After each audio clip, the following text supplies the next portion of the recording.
This one is actually from the Orkney Islands off of Scotland, though it found its way into a book called English Fairy Tales by Joseph Jacobs, who's another of the great fairy tale collectors out there. If you know what Jack and the Beanstalk is, Three Little Pigs, Three Bears, Tom Thumb, Jack the Giant Killer, you know the Joseph Jacobs's English fairy tales. He kind of diversified it to be English-speaking people's fairy tales. But this is the story called Kate Crackernuts.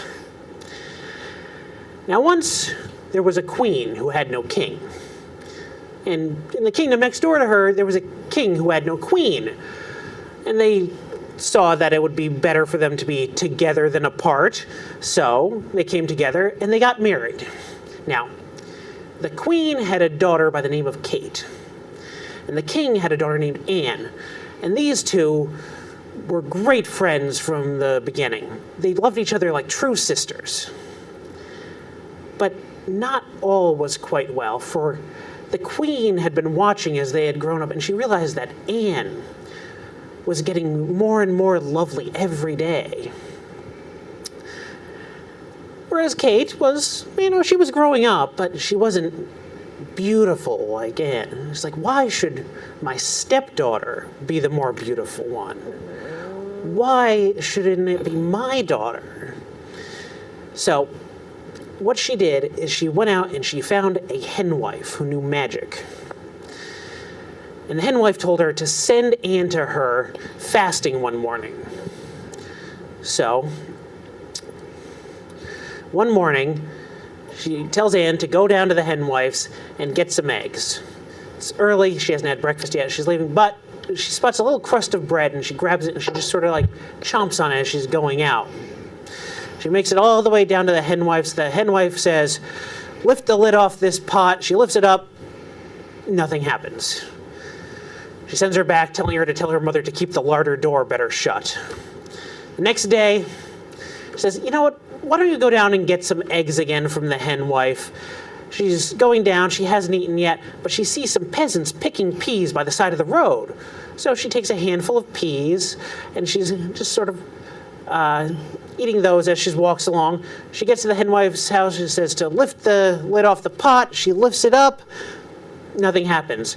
She sends her back saying, tell your mother that the cauldron won't burn while the fire's away. The next day, the queen insists on going with her. They go, they haven't had anything to eat, they don't stop, they don't do anything. They go into the door. She tells her to lift the lid off the pot. She lifts it up, and in a flash, where Anne's head once was now the head of a sheep. Ah. The queen was pleased with this.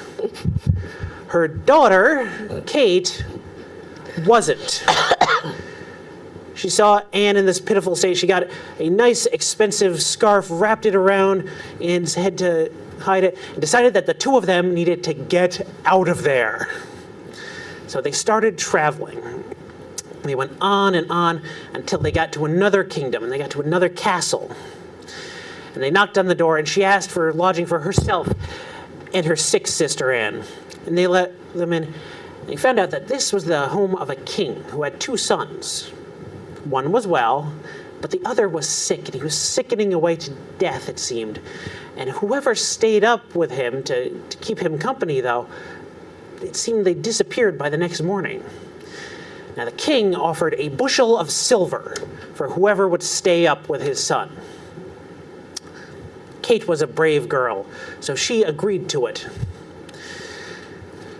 She sat up next to the prince as he tossed and turned in his fever. But around midnight, he sat bolt upright, got up, dressed, went downstairs, called for his dog, saddled his horse, got on, and Kate jumped on up behind him, and they rode off. And they rode off through the greenwood, and she would pick the walnuts off the trees as they were going and just put them in her apron. Eventually they got to a green hill, and the prince said, "Open Green Hill, and let in the prince with his horse and hound." And she said, "And his lady behind him." They went in and they found themselves in the meeting hall of the fairies. And they were having a great celebration. Everyone was eating, everyone was dancing, and the prince started to dance. He danced and he danced and he danced until he seemed like he would pass out from exhaustion, and he'd fall down on a couch, and then the fairies would go, "No, no, no, more, more." And they'd fan him until he got up again and started dancing again, dancing in all this fury. And Kate was just sitting by watching. Now she knew what was going on.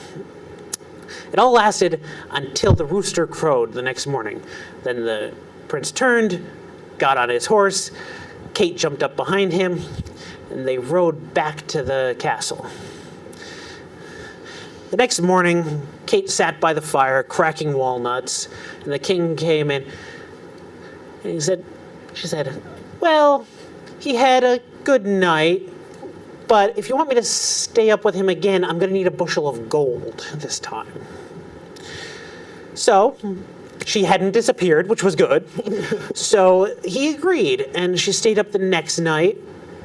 And again, the same thing happened. He got up, he went downstairs, he called for his horse and his hound, and he saddled up, and she jumped on, and they rode to the Green Hill and rode inside for another big fairy party where he'd start dancing. But now she started keeping her ears open. She started listening to the fairy gossip. Now, one of the fairies said, "You see that little fairy boy over there?" And she looked and she saw there was a little baby fairy playing with a wooden wand. She said, if Kate got that wand from that little baby fairy and tapped Anne 3 times with it, she'd be back to her bonny self. She's like, "Oh." So she pulled out the walnuts in her apron. She started rolling them in front of him to distract the fairy baby. Oh, he drops the wand, goes over, chases after the walnuts. She snatches it up. Then the next morning, when morning arrives, actually, the prince gets on the horse, she gets on behind him, they ride back. The thing is, she immediately goes to Anne, taps her 3 times with the wand. No more sheephead. She's got her beautiful face back again. And then she goes and she sits down by the fire again, cracking what nuts she has left. And the king sees her and says, "Well, I could stay up another night, but I want to marry the prince." And he's like, "Well, I believe she is of royal blood, so sure. You can marry my son, provided he survives." So she goes up, she sits with the prince again, and again he gets up, he goes down the stairs, gets on his horse with his dog, she jumps on behind him, they ride to the hill, and again, "Let me in with my horse and hound," and his lady behind him. And she goes in, and again she keeps her ears open, because there's magic afoot. She sees that little baby, and this time he's got a little bird, he's got a little birdie, and then listen, he says, "You see that little birdie over there? If the prince had 3 bites of that birdie roasted, he'd be well again in no time." Really? She's like, "Ah."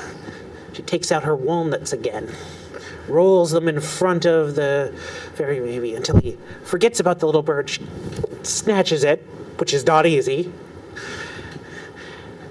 tucks it into her apron as best she can, and then the next day, when morning arrives, she jumps on the horse behind the prince, and they ride back. He goes back, collapses into bed, still sick as a dog. She kills the bird, plucks it, roasts it, and the prince starts to smell it. He's like, "If I just had 1 bite of that little bird."